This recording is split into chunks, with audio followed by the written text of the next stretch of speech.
비를 내리게 한 두꺼비. 옛날에 3년 동안 비가 한 방울도 내리지 않자 동물들이 모두 모여 회의를 했어. 동물들은 동물 대표를 하늘의 천재에게 보내서 비를 내려달라고 하기로 결정했지. 동물들은 민첩하고 영리한 토끼를 대표로 뽑았어. 하지만 토끼는 사양하며 두꺼비를 추천했어. 두꺼비가 대담하고 지혜롭다면서 말이야. 동물들은 두꺼비에게 대표가 되어 달라고 부탁했어. 동물 대표가 된 두꺼비는 여우와 곰, 호랑이에게 같이 가자고 했어. 여우와 곰은 그러기로 했지만 호랑이는 아니었어. 작은 두꺼비를 어찌 믿고 함께 가겠어. 멀리뛰기 시합에서 나를 이기면 따라가지. 호랑이는 이렇게 말하고 연못을 훌쩍 뛰어넘었어. 그리고 우르릉 하고 울었지. 그 옆에서 두꺼비도 나 여기 있다! 라고 외쳤어. 호랑이는 그 소리를 듣고 다시 연못을 건너뛰었어. 그런데 두꺼비가 자기보다 더 먼 곳에 앉아있지 뭐야. 사실 두꺼비는 호랑이 몰래 호랑이 꼬리에 매달려 왔다 갔다 한 거 있지. 호랑이는 자기가 졌다는 걸 인정하지 못했어. 나는 동물의 왕이야. 두꺼비, 내가 어떻게 날 이겨? 그러고는 입을 벌려 온갖 짐승의 털을 뱉었어. 자기가 잡아먹은 짐승들의 털이었지. 그러자 두꺼비도 입을 벌려 털을 잔뜩 뱉었는데 그건 바로 호랑이 털이었어. 아까 호랑이 꼬리를 물고 오가느라고 호랑이 털을 잔뜩 삼켰거든. 호랑이는 깜짝 놀라 두꺼비 말대로 하기로 했어. 두꺼비는 여우, 곰, 호랑이와 함께 길을 떠났어. 드디어 두꺼비 일행이 하늘 궁전에 도착했어. 두꺼비는 여우, 곰, 호랑이를 숨게 하고 궁전 앞에 있는 북을 둥둥 쳤어. 북소리를 듣고 천신이 나와 물었어. 무슨 일로 왔느냐? 천재를 뵈러 왔어.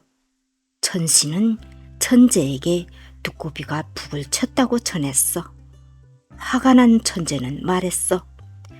고작 두꺼비라고 하늘달굴 보내 쫓아내라. 하늘 궁전에서 하늘달기 나오자 숨어있던 여우가 뛰어나와 물어 죽였어. 그러자 천재는 하늘개를 내보냈어. 이번에는 곰이 하늘개를 밟아 죽였어. 마지막으로 천재는 하늘 군사를 내보냈어. 그러자 호랑이가 갈기갈기 찢어 죽였지. 천재는 작은 두꺼비가 두려워져서 궁전 안으로 불러들였어. 무슨 일로 여기까지 왔느냐? 천재시여, 땅에 큰 가뭄이 들었는데 어찌 모르시오?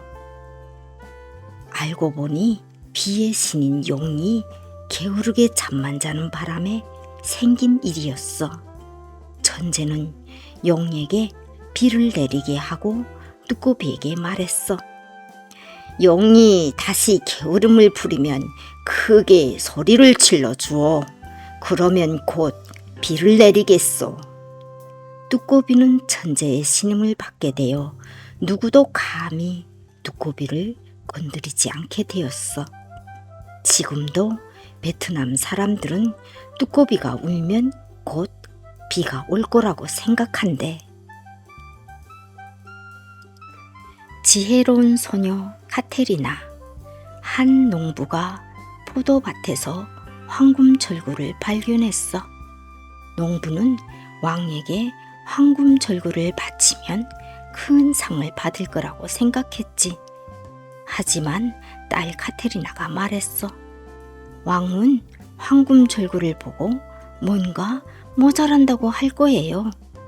농부가 황금 절구를 바치자 왕이 말했어. 그런데 절구공이는 어디 있느냐? 농부는 자기 이마를 치며 말했어. 아이쿠, 구애가 말한 그대로네. 그게 무슨 말이냐? 농부는 카테리나가 한 말을 왕에게 전했어. 그래, 내 딸이 꽤 똑똑하구나. 자, 이 잠실로 한 부대의 병사들이 입을 옷을 만들라고 전해라. 농부는 겨우 삼실 한 구루미만 갖고 돌아왔어. 왕의 말을 전해들은 카테리나는 삼실을 흔들었어. 그러자 가시 3개가 나왔지. 카테리나는 농부에게 가시를 주며 말했어. 제게 배틀이 없으니 이 가시로 배틀을 만들어 주시면 병사들이 옷을 짜겠다고 전하세요. 농부의 말을 듣고 왕은 말했어. 내 딸은 정말 똑똑하구나. 직접 보고 싶으니 궁전으로 보내라. 단 옷을 입어도 벗어도 안 되고 밥을 먹어도 굶어도 안 되며 낮에 와도 밤에 와도 안 되고 걸어와도 짐승을 타고 와도 안 된다. 그렇지 않으면 너희 둘 다 죽을 것이다. 농부는 벌벌 떨면서 집으로 돌아왔어. 왕이 한 말을 듣더니 카테리나는 그물을 구해달라고 했어. 다음 날 동트기 전에 카테리나는 집을 나섰어. 몸에 그물을 걸치고 동물이 먹는 눕힌 풀을 먹으며 염소에 올라탄 채 한쪽 발은 땅에 디디며 말이야. 날이 밝을 무렵 카테리나는 궁전에 도착했지. 왕은 그 모습을 보고 웃음을 참으며 말했어. 카테리나, 너를 왕비로 삼으마. 단 내 일에 절대 간섭하지 말아야 한다. 네, 약속하지요. 카테리나는 왕과 결혼하여 왕비가 되었어. 어느 날 한 농부가 새끼 벤 암소를 팔러 시장에 왔는데 마침 외양간이 꽉 차서 다른 사람의 마차에 암소를 묶어 두었지. 그런데 암소가 그날 밤 송아지를 낳았지 뭐야. 다음 날 아침 농부가 암소와 송아지를 몰고 가자 그 모습을 본 마차 주인이 농부에게 송아지를 내놓으라고 했어. 두 사람은 말다툼을 하다가 왕에게 왔어. 왕은 두 사람의 말을 듣고 이렇게 말했어. 송아지는 마차 주인의 것이다. 농부는 왕비를 찾아가 울면서 사정을 말했어. 왕비는 농부가 하도 딱해서 방법을 일러주었어. 농부는 왕비가 말한 대로 물이 마른 호수에 가서 그물로 고기 잡는 신용을 했어. 마침 지나가던 왕이 농부를 보고 물었어. 물도 없는 데서 어떻게 물고기를 잡느냐? 그러자 농부가 대답했어. 마차가 송아지를 낳으니 물 없는 곳에서도 물고기를 잡을 수 있겠지요. 그 이야기를 들은 왕은 다시 판결을 내렸어. 마차 주인은 송아지를 농부에게 돌려주어라.